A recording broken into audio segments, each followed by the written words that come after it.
wabarakatuh. Selamat sore Ready People, salam sejahtera untuk kita semua. Selamat datang di webinar Ready Talk Slide 3 yang tentunya dengan bangga dipersembahkan oleh Ready Indonesia. Perkenalkan, nama saya Fani Paulina Ruskandar. Di sini saya sebagai moderator yang akan memandu acara kurang lebih sekitar 1 jam ke depan. Topik webinar hari ini adalah meningkatkan daya saing UMKM dengan personal branding. Pertama-tama kita sapa terlebih dahulu narasumber kita untuk sore hari ini yang tentunya sudah bergabung dengan kita. Halo Mbak Igusti Ayu Alma FIKOM MSC selaku personal branding coach. Sore Mbak, apa kabar? Halo sore, Fani. Ya. Terima kasih kepada Mbak Alma sebagai narasumber yang sudah meluangkan waktunya serta seluruh peserta yang sudah hadir di acara webinar sore hari ini. Baik, kita akan langsung memulai pembahasan materi. Saya persilahkan kepada Mbak Igusti Ayu Alma FIKOM MSC selaku personal branding coach untuk waktunya sekitar 30 menit menjelaskan materi mengenai meningkatkan daya saing UMKM dengan personal branding. Untuk waktunya saya persilahkan Mbak. Baik, terima kasih Fani. Ya, sama-sama. Terima kasih Ready juga kesempatannya untuk sharing sore hari ini. Nah, di sore hari ini saya akan sedikit sharing tentang personal branding dan bagaimana personal branding itu dapat mensupport kesuksesan kita. Jadi tidak hanya mensupport bisnis kita, tapi mensupport bagaimana kesuksesan kita untuk mendapatkan pekerjaan. Karena sore hari ini saya akan sharing nih pengalaman pribadi saya, bagaimana saya membangun personal branding sampai akhirnya saya mendapatkan pekerjaan, dan bisnis saya juga akhirnya berdatangan order. Kita mulai ya. Oke, slide saya sudah berubah kan ya? Sudah, Mbak. Oke, siap. Oke, ini profil saya. Nah, saya saat ini bekerja di Ivosite. Jadi Ivosite ini adalah sebuah tech startup. Tech startup baru ya, hampir 3 tahun, ya 3 tahunan deh. Nah, saya sih baru mulai bekerja di Ivosite itu dari bulan April 2020. Kebayang dong, pada saat April ada belasan ribu karyawan yang dirumahkan akibat COVID. Itu sudah mulai goyang ya perekonomian kita. Nah, gimana tuh? Kok akhirnya saya bisa dapat pekerjaan? Karena basicnya saya memiliki bisnis event organizer. Seharusnya this year saya punya international event, tetapi karena COVID, kita akhirnya harus ditiadakan. Dan bisnis event organizer, I.O. pun yang harusnya offline itu sudah tidak bisa lagi. Nah, saya mencari cara nih, oke. Untungnya saya sangat rajin untuk posting di LinkedIn. Nah, LinkedIn kalau teman-teman yang baru saja saat ini mencari pekerjaan, silahkan untuk mengisi LinkedIn-nya secara lebih profesional lagi. Nah, di sini saya memperlihatkan bagaimana saya menempatkan profil saya. Nah, saya juga melihat siapa yang view profil saya dan apa yang menjadi background saya. Nah, kalau dilihat di sini background saya adalah perusahaan saya, sehingga apapun konten yang saya posting di LinkedIn itu berupa artikel ataupun engagement, itu tidak melulu tentang jualan teman-teman. Karena kalau melulu tentang jualan ya, postingan kita akan banyak yang akhirnya tidak mau connect dengan kita dan akhirnya tidak menganggap kita lebih serius. Nah, gimana sih caranya mencuri perhatian para pencari kerja atau employer apabila teman-teman sekarang mencari pekerjaan ya. Nah, cara mencurinya adalah kita membangun engagement sama koneksi kita di LinkedIn.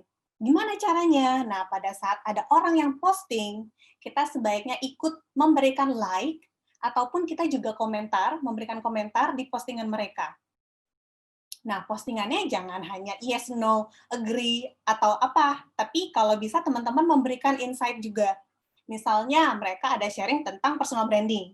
Nah, teman-teman silakan komen, oh ya menurut saya juga personal branding itu sangat penting ya, seperti itu. Dan berikan insight yang sesuai, sehingga memperlihatkan bahwa diri teman-teman itu pantas untuk dilihat oleh si employer. Atau misalnya sebuah perusahaan sedang posting update tentang mereka punya feature-feature, jadi teman-teman bisa komen, bisa like, apakah teman-teman sudah sempat melihat fitur-fitur terbaru tersebut dan memberikan komentar. Seperti misalnya, menurut saya, fitur ini seperti ini, seperti ini. Tidak ada salahnya kok teman-teman untuk membangun engagement di komentar. Semakin sering teman-teman membangun engagement tersebut, si employer akan semakin melihat profilnya teman-teman. Sekilas ya, kalau tentang LinkedIn. Nah, sekarang kan kita sedang dengan UMKM. Kita sebagai pemilik bisnis kecil, kita sebaiknya benar-benar memperhatikan personal branding kita di sosial media. Tidak hanya di Instagram ya teman-teman. Kalau misalnya bisnisnya teman-teman adalah B2B, business to business, lebih baik teman-teman berkoneksi di LinkedIn. Dan tentunya di Instagram ataupun di akun-akun atau channel-channel sosial media yang lainnya. Nah, ini sangat penting sekali untuk memperlihatkan sikap yang positif, selalu positif, jangan sembarangan memposting misalnya nih yang lagi booming, memposting tentang perihal agama atau politik. Kalau bisa jauhi postingan-postingan tersebut, kalau bisa unfollow semua. Jadi benar-benar clean bagaimana orang-orang melihat bahwa teman-teman adalah seorang yang positif dan punya brain, punya pengetahuan gitu loh. Jadi tidak hanya mengikuti tren-tren yang tidak ada artinya. Gitu ya teman-teman, karena kalau misalnya employer melihat itu benar-benar a minus, benar-benar menjadi minus perhatian dari mereka. Bisa jadi walaupun teman-teman sudah memiliki master degree, PhD, tapi karena postingannya terlalu membahas tentang politik atau isu-isu yang tidak penting atau membuat hoax, nah itu benar-benar menjadi benar-benar menjadi hal yang bisa mengurangi personal branding teman-teman. Jadi kalau bisa teman-teman hati-hati untuk memposting apapun itu di sosial media.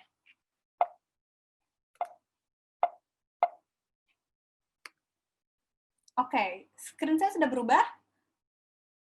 Sorry ya, aku tanya-tanya terus. Sudah, Mbak. Oke, sudah ya. Saya takut aja kalau misalnya stuck, karena sering kejadian. Oke, nah di sini ada beberapa research yang sudah menganalisa ya. Nah, dinyatakan bahwa 82% customer itu mempercayakan sebuah company pada saat senior manajemen members-nya itu sangat aktif di sosial media. Contohnya seperti Apple, ya kan? Yang paling banyak follower-nya siapa? CEO-nya pastinya. Nah, kalau teman-teman memang saat ini memiliki bisnis kecil-kecilan, atau UMKM, atau bisnis lah ya, bisnis yang teman-teman jalankan sendiri, lebih baik sangat aktif di sosial media, tapi tetap memperhatikan apa yang harus diposting sehari-hari. Karena audiens kita itu akan menilai performance kita based on dari sosial media tersebut. Jadi kalau bisa benar-benar diperhatikan, harus bersikap positif, komentarnya positif, status-status WhatsApp-nya juga diperhatikan. Status-status di WhatsApp harus lebih positif lagi. Seperti itu ya, bukan merubah personality teman-teman, tapi harus diperhatikan saja pada saat memposting apakah ini nantinya akan mengganggu orang lain atau gimana sih orang lain menilai saya nantinya. Nah, itu harus diperhatikan. Nah, di sini juga customer itu akan lebih percaya kepada perusahaan yang memang isi dari dalam perusahaannya seperti senior manajemennya juga sangat aktif dan mereka juga memperlihatkan kegiatan-kegiatan di dalam kegiatan bisnisnya. Seperti itu. Nah, ini banyak sekali sih quote-quote, promote your strength, remind the world why you are special and why it is special to do business with you. Nah, kalau misalnya kita sering posting di sosial media, kita harus membuat orang-orang itu percaya terhadap kita. Maka dari itu penting sekali kita harus memperlihatkan bahwa kita memiliki personality yang kuat, menarik, dan sering terlihat, konsisten. Karena orang-orang akan melakukan bisnis dengan kita apabila mereka sudah percaya dengan kita.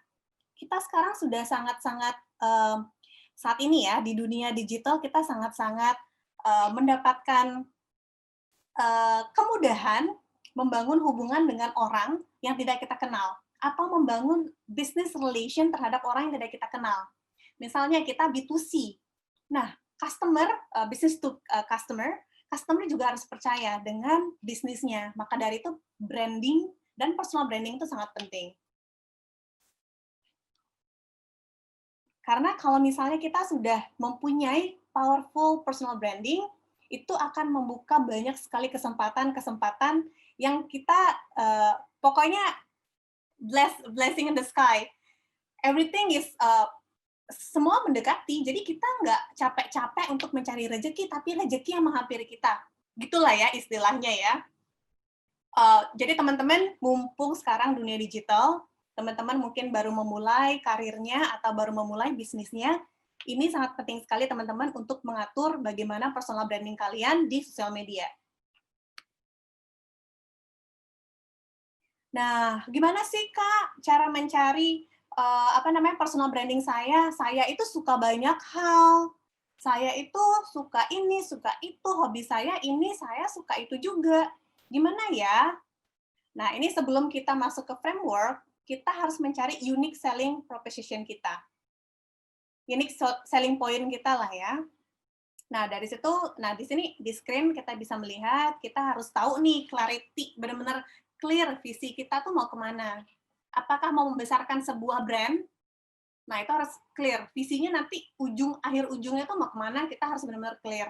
Kemudian validasi expertise kita, jangan sampai kita membangun personal brand, misalnya ya, saya ngakunya adalah ahli IT, padahal saya bukan ahli IT. Walaupun saya mengetahui basic knowledge tentang IT, tapi saya bukan ahli IT. Jadi, sebisa mungkin kita harus validasi juga expertise kita, pengetahuan kita, atau kelebihan kita, dan kita juga kalau bisa sih melihat kekurangan kita. Apa sih menjadi kekurangan kita? Dan kita juga lihat dari visi tersebut, kita lihat sebenarnya kita tertariknya kemana ya? Passion saya kemana ya? Yang saya kalau melakukannya itu setiap hari saya nggak ngerasa kerja loh, gitu. Jadi benar-benar coba dicari dulu, kita list down dulu ya. Kalau bisa teman-teman ambil kertas sama pulpen, teman-teman coba isi. Oke, apa sih menjadi ketertarikan saya atau passion saya? Coba di list down. 10 aja. Kemudian apa sih menjadi kelebihan dan kekuatan teman-teman? Di list down lagi. Kalau misalnya nggak nyampe 10, nggak apa-apa. 5, lebih bagus lagi. Kalau misalnya dapat 2, lebih bagus lagi. Karena nggak akan bingung. Nah, kemudian kita harus memiliki awareness juga. Jangan sampai nih ya, kita udah capek-capek membangun sebuah brand atau personal brand, ternyata kita nggak bisa cari makan di situ, teman-teman. Jadi kita harus benar-benar mengetahui nih, apakah benar ya, ketertarikan atau passion saya itu, dan kelebihan saya itu bisa menghasilkan sesuatu nantinya. Nah, ini juga makanya penting banget teman-teman untuk membuat list down dulu tuh, ketertarikannya apa, passion-nya apa, kemudian kelebihannya teman-teman apa. Kalau misalnya teman-teman masih bingung juga, aduh saya nggak tahu kelebihan saya apa ya, tanya temennya dan tanya orang tuanya. Atau tanya orang-orang terdekat. Bro, menurut lo gue kelebihan gue apa ya?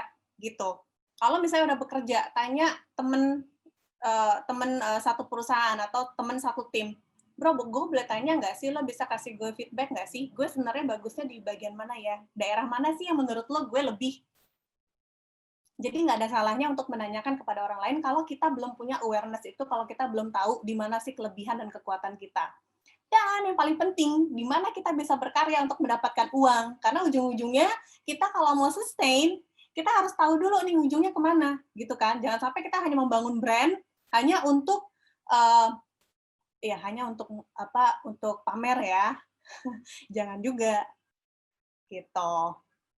Oke, kita langsung ke actionable framework. Kalau teman-teman sudah pada download belum? Oh, saya belum lihat ini ya, notifikasi ya yang download.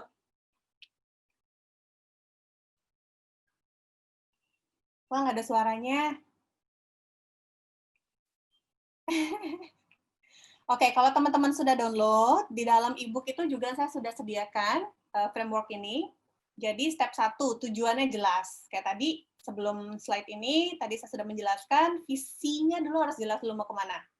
Kemudian yang kedua, harus rajin selalu terlihat. Nah ini nih, saya punya banyak klien yang dia itu jauh senior daripada saya, pengalamannya jauh di atas saya, mereka sudah di korporasi lebih dari 30 tahun, mereka menulis buku, ada beberapa buku tulisan, dan tapi mereka takut sering terlihat.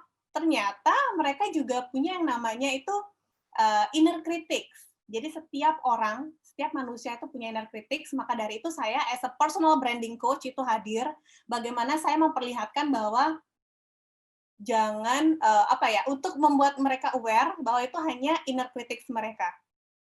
Itu hanya bagian dari uh, experience mereka sewaktu mereka waktu kecil, atau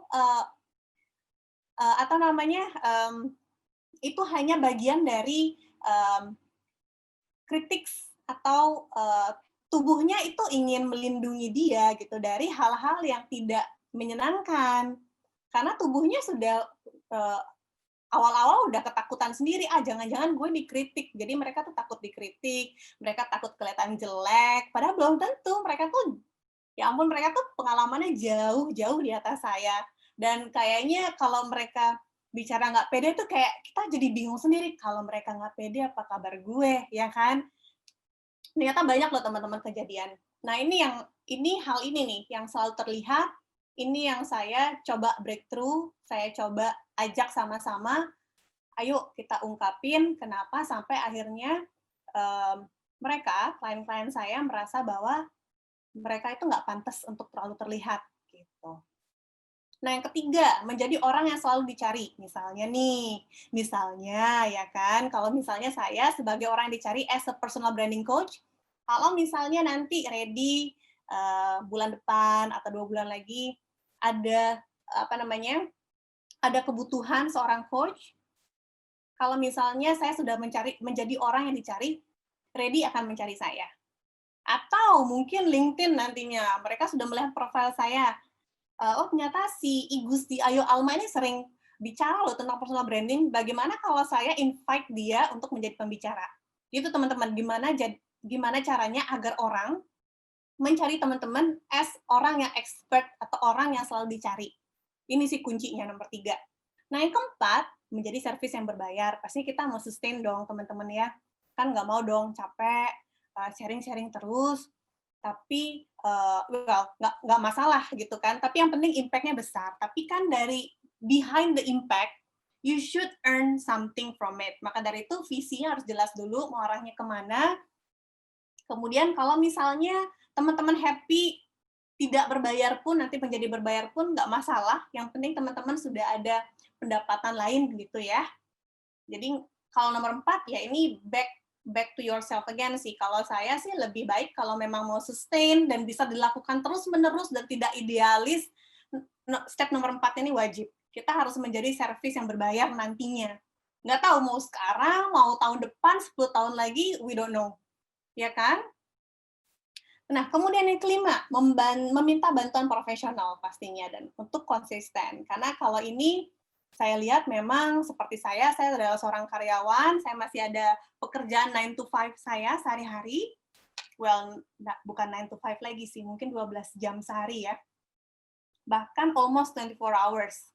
Kalau saya bilang, kalau kerja di startup kita harus ready kerja 24 jam. Nah, ini kan saya susah dong untuk manage saya punya personal brand di sosial media. Nah, saya perlu yang namanya meminta bantuan profesional. Klien-klien saya juga saya arahkan, okay, you use our service, we help you, saya bantu Anda untuk membangun personal brand Anda, membangun bagaimana narasi-narasi yang sesuai dengan karakteristik dan memang expertnya mereka. Kemudian akan ada orang yang memanage sosial media mereka. Jadi mereka akan lebih fokus lagi untuk membangun impact yang lebih jauh, lebih luas lagi. Misalnya impact-nya membuat another book, menulis buku yang lainnya. menambah buku-buku, menambah blog yang lainnya. Jadi mereka sudah fokus untuk membuat kontennya, membuat impact-nya, nggak lagi memikirkan posting, terus edit-edit video, edit-edit gambar gitu. Nah, biarin profesional yang melakukan. Dan sekarang sudah banyak sekali agensi-agensi kecil yang bisa support untuk hal tersebut. Nah, ini saya selalu katakan, selalu saya ingatkan, jadi ada 3Ps dalam personal branding, yaitu pertama potensi diri. Kita harus tahu nih potensi diri seperti apa. Kemudian yang paling penting persepsi diri. Kadang-kadang kita memiliki persepsi diri yang rendah hati gitu. Jadi terlalu rendah, kita merasa bahwa expertise kita atau potensi kita tuh nggak ada apa-apanya gitu. Itu namanya imposter syndrome. Jadi kita selalu merasa bahwa kita nggak cukup, kurang menarik, kurang pintar, gitu. Sampai akhirnya terus-terusan mengambil certification, ngambil program ini, sertifikat itu, tapi nggak jadi apa-apa. Karena persepsi dirinya sudah salah. Nah, ini harus kita gali lagi, gitu. Persepsi diri kita harus dibenerin dulu, sampai akhirnya kita bisa percaya diri. Karena memang 3Ps ini sangat penting bagaimana 3Ps membangun 3Ps ini dalam membangun personal branding teman-teman.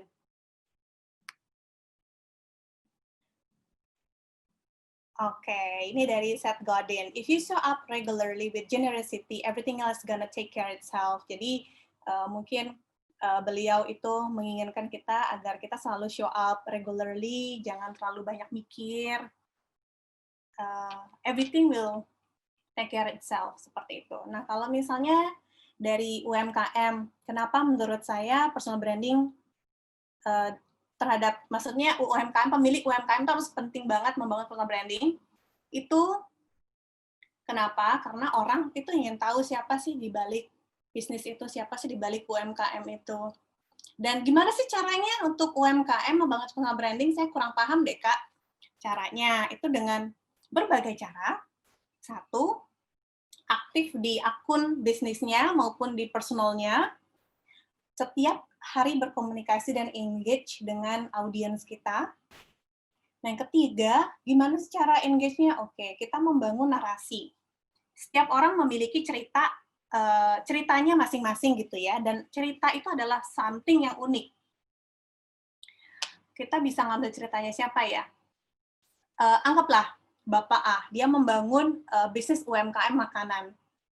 Dia cerita bahwa dia itu dulunya adalah seorang pilot, tapi karena COVID, dia mau nggak mau dia jual gorengan sama keluarganya untuk menghidupi keluarganya. Dari gaji yang ratusan juta, sekarang dia harus mengais-ngais rezeki, jual booth makanan, dan itu pun kadang online untuk GoFood dan GrabFood gitu ya. Dari cerita itu akhirnya banyak yang kenal dia, yang akhirnya praise his effort untuk menghidupi keluarganya. Akhirnya orang-orang malah beli di dia gitu. Jadi mungkin storytelling teman-teman pada saat membuka UMKM itu coba digali lagi. Saya ada cerita apa di balik ini? Why saya membangun bisnis ini apa? Mungkin ceritanya tentang oke, saya harus menghidupi orang tua saya di kampung. Jadi ini harus berhasil karena saya sampai saat ini belum mendapatkan pekerjaan. Ini contoh ya misalnya ya. Atau misalnya di Bali sekarang banyak sekali orang-orang yang di pekerja perhotelan atau hospitality yang akhirnya dirumahkan. Karena Bali sepi banget, mati karena COVID, dia akhirnya pulang kampung. Dia pulang kampung, dia bercocok tanam. Dia jual hasil sayurannya, sayur mayurnya, itu adalah sebuah story yang dapat membrandingkan orang tersebut. Kayak gitu contohnya. Semoga teman-teman ini ya, setelah ini kita mungkin question and answer, kita coba sama-sama mengisi workbook yang sudah saya share tadi di ebook, di free ebooknya. Kita bisa tanya jawab, apa sih hal-hal yang bisa teman-teman lakukan untuk menyokong bisnis teman-teman ataupun menyokong karir teman-teman melalui personal branding. Oke, sekian dari saya. Kalau bisa follow Instagram saya, karena saya lagi cari follower di @iga_alma_. Terima kasih ya teman-teman. Mungkin saya kembalikan ke Mbak Fani, kita bisa langsung lanjut. Oke, makasih ya Mbak Alma atas materinya. Kita mulai masuk ke sesi tanya jawab ya Mbak ya. Oke. Ini saya udah banyak banget nih yang bertanya antusias sekali. Ini ada dari Ismi Istianati Azmi dari Demak, Mbak. Oke. Saya mau bertanya, saya sudah memiliki usaha di bidang makanan, namun saya rasa brand saya belum menarik para konsumen. Begitupun juga logo yang saya buat juga belum bisa menarik minat. Saya sadar memang kurang dalam promosi karena saya masih ragu produk saya bagus atau tidak, gambarnya kurang menarik. Bagaimana cara meningkatkan personal branding yang baik dan membuat kita percaya diri akan produk kita? Silakan Mbak Alma. Oke, sorry, ini dari Mbak siapa tadi? Dari Mbak Ismi Istianati dari Ismi. Demak. Oke, halo, sorry, thank you pertanyaannya. Ini good question, aku sering ditanyain juga, gimana sih caranya membangun personal branding, sedangkan brand kita belum terlalu dikenal, masih baru gitu ya, dan gimana biar kita percaya diri sama produk kita sendiri. Nah, untuk kita membangun brand, kita harus percaya diri dulu dengan produk kita. Kalau Mbak Esni lagi membangun produk makanan, Mbak Esni percaya dulu dengan produknya Mbak Esni, bagus atau tidak. Kalau untuk membangun brand-nya, ya Mbak Esni harus rajin posting. Karena kalau tidak posting, tidak promosi, orang-orang tidak tahu brand-nya Mbak Esni. Gitu. Nah, untuk membangun lebih rasa percaya konsumen terhadap makanannya Mbak Esni mungkin dengan coba membuat storytelling.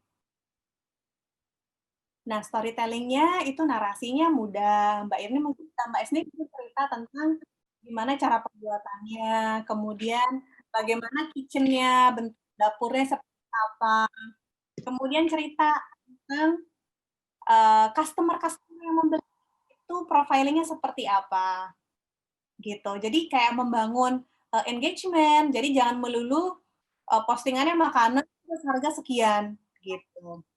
Jadi kalau bisa postingannya dengan narasi yang lebih menarik, gitu.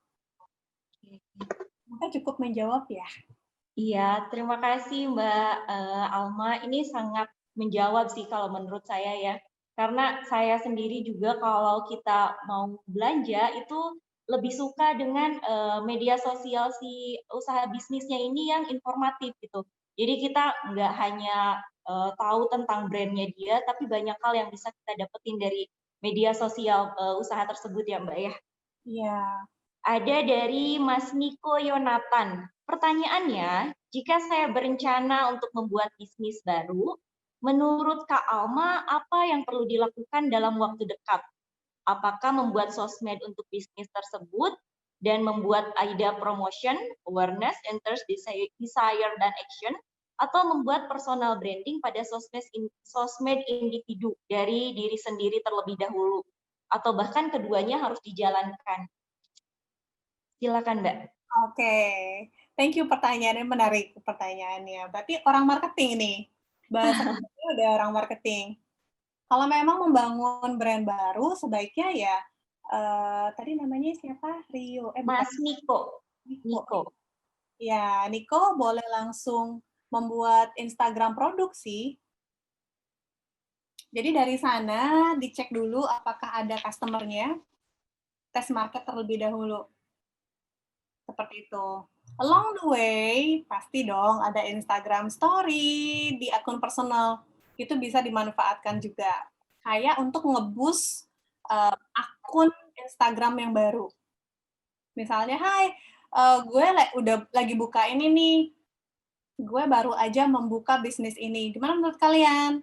Boleh visit nggak? Gitu. Gitu sih. Niko, semoga menjawab ya. Oke, lalu kita lanjutkan ke pertanyaan yang ketiga dari Mas Alifian Muhammad. Ini pertanyaannya, apakah dengan cara podcast termasuk personal branding melalui storytelling yang efektif agar menarik di perhatian orang agar berbeda dengan yang lain? Jika kita ingin merintis usaha di tengah pandemi seperti ini, Mbak. Wah, ini pasti banget. Kayaknya podcaster. Kalau menurut saya, anything. At the moment, memang saatnya kita adalah social selling. Social selling itu kita harus rajin terlihat di Instagram, di podcast, LinkedIn. Kalau bisa manfaatkan semua channel-channel kanal-kanal digital tersebut sih untuk membangun branding kalian. Kalau misalnya kalian ngerasa, oke, podcast gue belum banyak nih listenernya, oke, kita tembak dari podcast, kita bikin short video, kemudian kita posting di LinkedIn.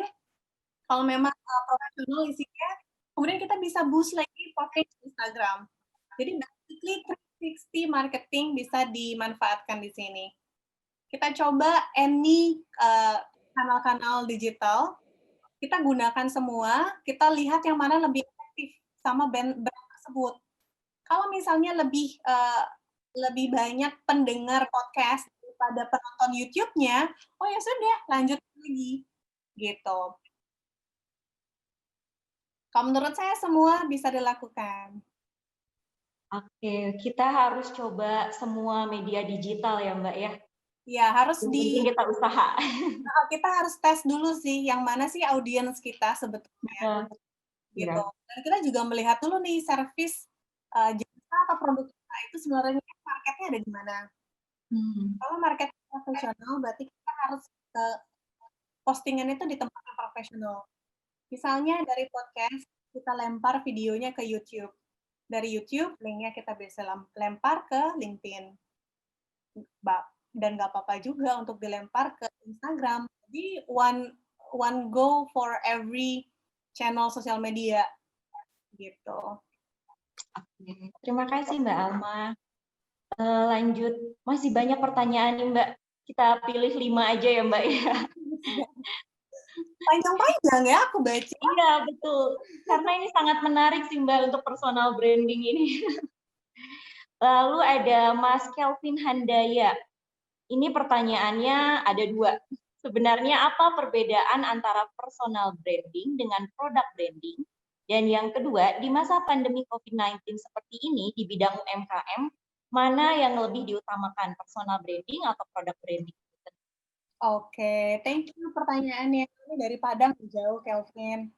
Kelvin, itu perbedaan antara personal branding sama produk branding tentunya berbeda. Kalau produk branding kita harus memikirkan dari logo, kemudian packaging seperti apa.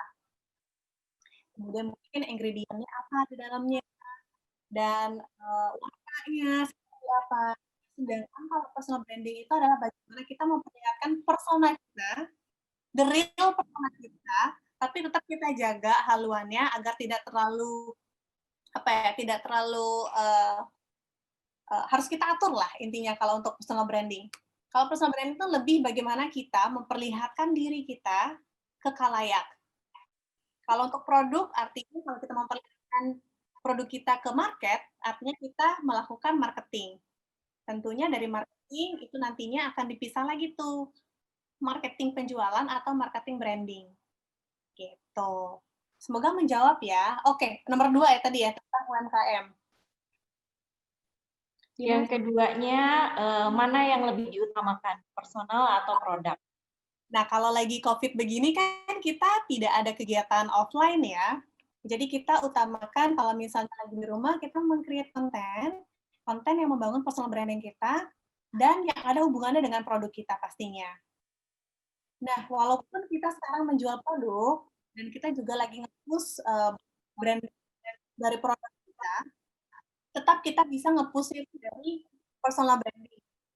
Contohnya, misalnya, akun profesional kita, atau di akun bisnis kita membuat narasi-narasi bagaimana caranya agar si audiens atau customer kita tuh juga kenal dengan pemiliknya.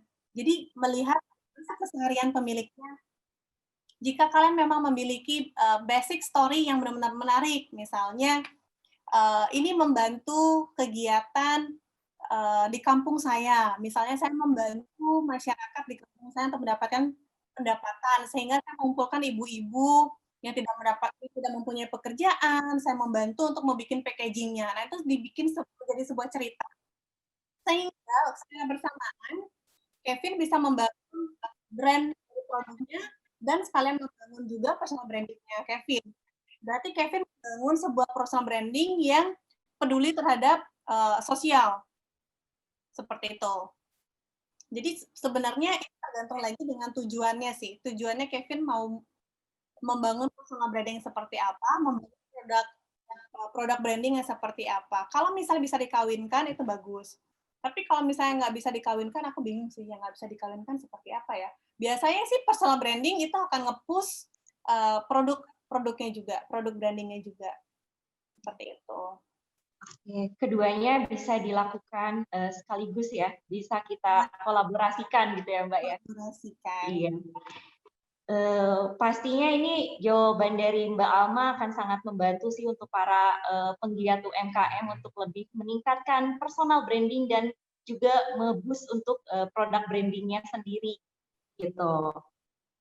Lalu kita lanjut ke pertanyaan kelima, ini dari Bekasi, Mas Tigor Gabriel Pasaribu. Pertanyaannya, dalam membangun sebuah personal branding, khususnya bagi UMKM yang belum terlalu mengerti tentang media sosial, media apa yang baik di era digital saat ini selain penggunaan media sosial? Dalam mendongkrak personal branding bagi UMKM sehingga bisnis mereka bisa lebih maju, terutama yang tinggal di daerah pelosok, yang cukup sulit dalam mengakses internet di era digital ini. Oke, berarti personal branding-nya tidak bisa digital personal branding ya. Jadi benar-benar face to face.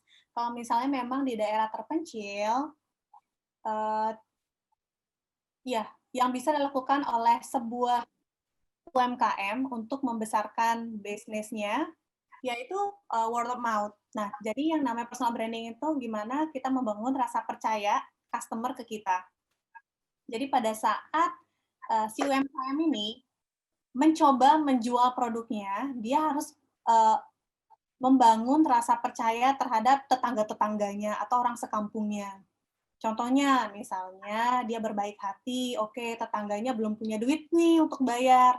Mungkin dia mau seperti ngutangin, atau misalnya si pembeli dia memberikan lebih uang, tapi si pembelinya lupa, tapi si penjual juga dengan jujur mengembalikan kembaliannya. Seperti itu sih.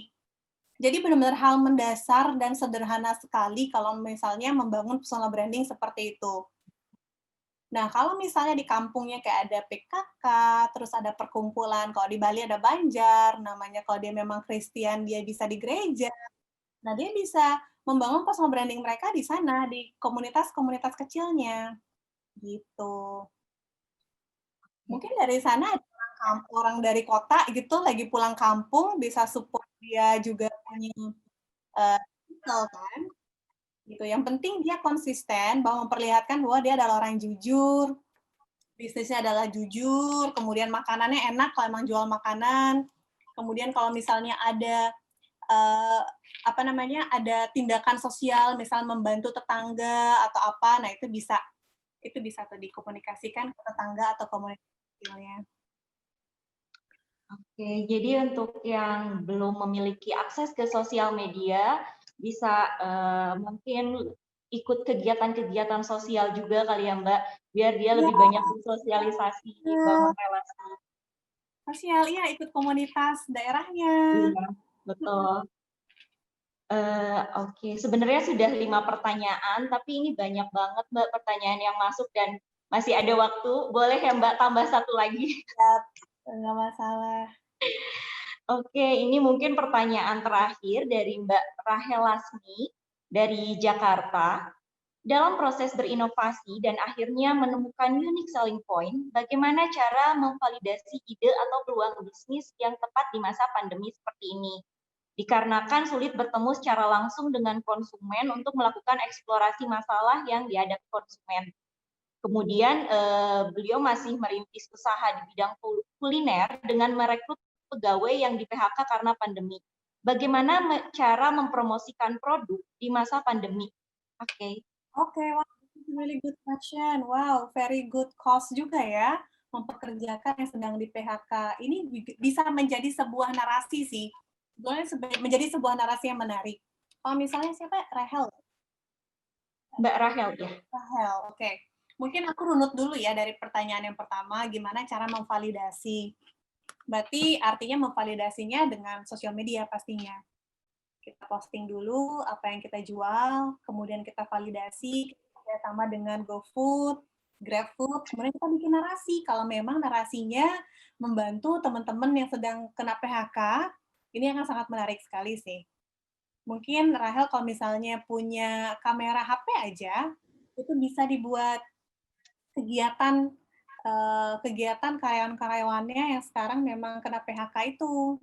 Jadi dibikin narasi yang menarik, Rahel memperlihatkan bahwa itu kegiatan sosial untuk membantu sesama, kemudian makanannya enak loh, boleh nggak dicobain dulu?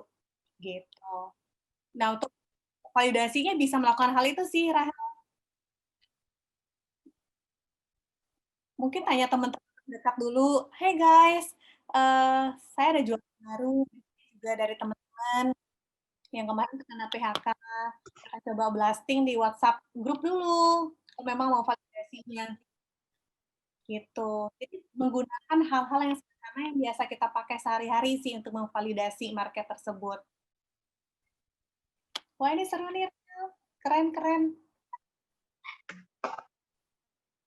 Oke, mungkin untuk bagaimana cara mempromosikan produk di masa pandemi tadi udah sebelum-sebelumnya udah banyak dibahas ya Mbak ya, untuk medianya bisa dicoba dulu dari semua media ya, Iya, gitu. semua media, coba dulu kita validasi dulu yang mana yang lebih mendapatkan feedback dari Ya. konsumennya, seperti itu. Oke, sudah mungkin udah dulu ya teman-teman semua. Untuk yang masih penasaran tentang personal branding ini, boleh langsung bertanya ke IG-nya Mbak Alma, mungkin ya Mbak @iga_alma_ juga di Instagramnya Ready Indonesia. Untuk pertanyaan-pertanyaan yang belum dijawab nanti boleh langsung DM personal ya Mbak ya.